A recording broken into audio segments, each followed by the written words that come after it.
किसी ने बड़े कमाल की बात कही है कि कर्म का फल भी यहीं दुनिया में भोगना पड़ता है, बिन भोगे कर्म बंधन नहीं मिटता है। नमस्कार दोस्तों, शुरू करते हैं आज की कहानी। अमन नाम का एक बच्चा पढ़ लिख कर शहर में नौकरी करने चला जाता है। बचपन में ही उसके पिता का देहांत हो गया था।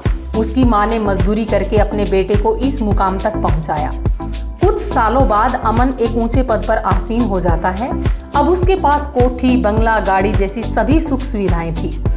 इधर गांव में उसकी माँ बेटे की तरक्की के लिए पूजा पाठ करती, मंदिर में जाकर मन्नत मांगती और यह सोचकर खुश रहती कि मेरा बेटा बड़ा आदमी बनकर गांव जरूर आएगा। उधर बेटा ऐशो आराम की जिंदगी में माँ को जैसे बिल्कुल भूल ही गया था। वह दोस्तों के साथ पार्टियों में व्यस्त रहने लगा। माँ का फोन भी नहीं उठाता था। माँ के बार बार फोन करने पर एक दिन बेटे ने फोन उठाया और झुंझलाते हुए बोला, क्यों बार बार परेशान कर रही हो? माँ ने प्यार से कहा, बेटा घर कब आ रहा है? बेटे ने बुझे स्वर में कहा, ठीक है, मैं एक दिन के लिए घर आ रहा हूँ। आज बेटे का गांव आने का दिन था। माँ बहुत खुश थी। जैसे ही बेटा आया, माँ ने उसे गले से लगा लिया, लेकिन बेटा पैसों के घमंड में इतना चूर था कि उस पर माँ की ममता का कोई फर्क नहीं पड़ा और माँ से कहा, तुम हमेशा कहती थी कि माँ का कर्ज कोई नहीं चुका सकता। आज मैं तुम्हारा कर्ज चुकाने के लिए आया हूँ। बोलो क्या चाहिए तुम्हें? कोठी, बंगला, धन संपत्ति, गाड़ी, जेवर? माँ ने मुस्कुराते हुए कहा कि बेटा, इन भौतिक साधनों से मेरा कर्ज नहीं उतरेगा। मैं तुम्हारी परीक्षा के लिए 2 काम तुझे दूंगी। यदि वे दोनों काम कर दिए तो मैं मान लूंगी कि तुमने मेरा कर्ज उतार दिया।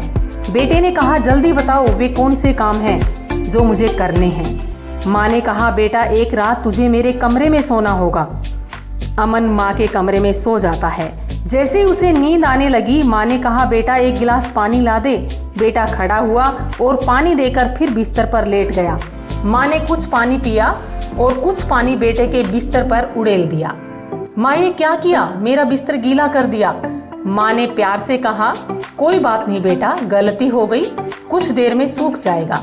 नींद के लिए बेटे की आंख भारी हुई थी कि माँ ने फिर कहा, बेटा मुझे पानी पीना है। माँ, अभी तो पिया था। बेटा मुझे फिर से प्यास लगी है। वह पाँव पटकते हुए पानी लाया और माँ ने फिर वही किया, आधा पिया और आधा बेटे के बिस्तर पर उड़ेल दिया। बेटा गुस्से में बोला, माँ ये क्या किया? मेरा बिस्तर फिर से गीला कर दिया। माँ ने प्यार से कहा, बेटा बुढ़ापे में हाथ कांप गए, कोई बात नहीं, सूख जाएगा। बेटे को नींद आने ही वाली थी कि माँ ने फिर से कहा, बेटा मुझे प्यास लगी है। इस बार बेटे का गुस्सा 7वें आसमान पर था और चिल्लाते हुए बोला, मैं अपने कमरे में जा रहा हूँ। फिर माँ ने कहा, बेटा जब तू छोटा था तब पता नहीं कितनी बार अपने मलमूत्र से मेरा बिस्तर गीला करता था और मैं तुझे सूखे में सुलाकर खुद गीले में सोती थी, फिर भी मेरा प्यार कभी कम नहीं हुआ। मैंने तो तेरा बिस्तर पानी से ही गीला किया है। बेटा इस परीक्षा में असफल रहा, लेकिन उसका घमंड अभी भी नहीं उतरा था और कहा कि इस परीक्षा में असफल रहा तो क्या बात हुई, और काम बताओ, मैं सभी काम कर दूंगा। माँ ने कहा कि मैं बार बार तुझसे सवाल करूंगी और तुमने बिना गुस्सा किए उन सवालों के जवाब देने होंगे। इतनी ही देर में घर की छत पर मोर आकर बैठ जाता है। माँ ने कहा, बेटा ये क्या है? माँ, ये मोर है। थोड़ी देर बाद फिर माँ ने कहा, बेटा ये क्या है? अभी तो बताया था माँ ये मोर है। कुछ देर बाद फिर माँ ने कहा, बेटा ये क्या है? अब बेटा गुस्से से लाल होकर चीखते हुए बोला, माँ ये मोर है, मोर है। क्या तुम्हारी समझ में नहीं आता?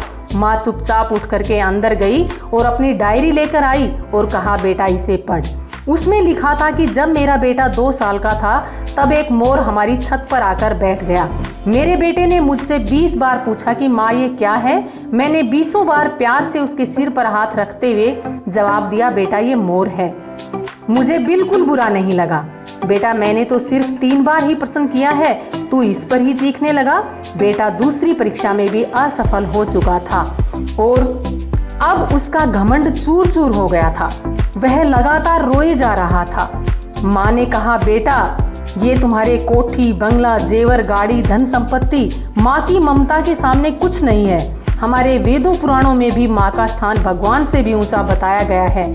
दोस्तों, अपनी कामयाबी का रोब अपने माता पिता को कभी मत दिखाना, क्योंकि उन्होंने स्वयं हारकर आपको जिताया है। घर के देवता समान माता पिता को रुलाकर मंदिर के देवता को पूजने का क्या फायदा। दोस्तों, फिर से मैं वही बात दोहराना चाहूंगी कि आप अपने माँ बाप के साथ जैसा व्यवहार करोगे वैसा ही अपने बच्चों से पाओगे। यही विधि का विधान है। दोस्तों, ये 100% सत्य है। जैसा करोगे वैसा भरोगे। उम्मीद करती हूँ कि आपको ये वीडियो पसंद आई होगी। अगर वीडियो पसंद आई हो तो लाइक, शेयर, सब्सक्राइब करें। धन्यवाद।